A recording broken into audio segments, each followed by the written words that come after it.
You look.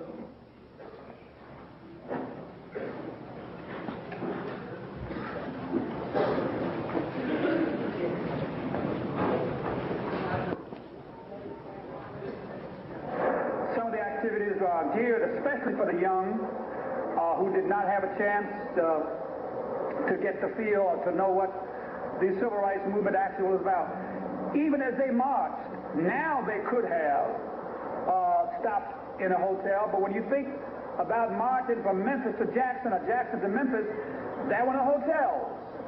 You stayed in churches, you stayed in people's homes, and that's how we got over, that's how we got through.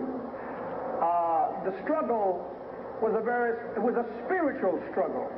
You couldn't pay people to do what we had to do. You couldn't pay people to stand before mad dogs and fire hoses and billy clubs and cattle prods. It was strictly a spiritual and moral movement. So we wanted that dimension to be in the pilgrimage to Memphis. We will revisit the mountaintop speech site. That's the Mason's Temple, where Dr. King made his last address, which he almost didn't make, because the night that we were having that rally, there were tornado warnings, and he was behind on the Poor People's Campaign. And he said, you guys go on over and have the rally. I'm going to stay at the motel and work on the Poor People's Campaign. When we got there and Dr. Abernathy walked in and Jesse Jackson walked in and I walked in and others, people started clapping because they thought Martin was behind us.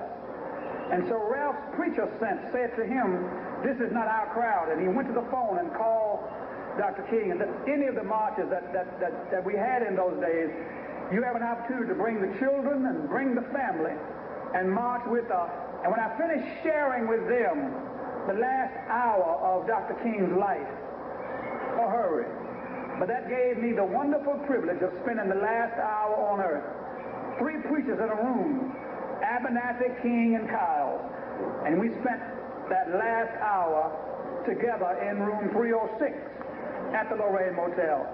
The press is always curious, and writers, what went on? What did you talk about? I say, we just talk preacher talk. What preachers talk about when they get together. Y'all pay real attention to what you're fixing to hear now. About 5:45, we walked on the balcony, and he was talking to people in the courtyard. He stood here and I stood there. Only as I moved away, so we could have a clear shot, the shot rang out. Thank you. I turned around and then knocked him back on the balcony. Listen.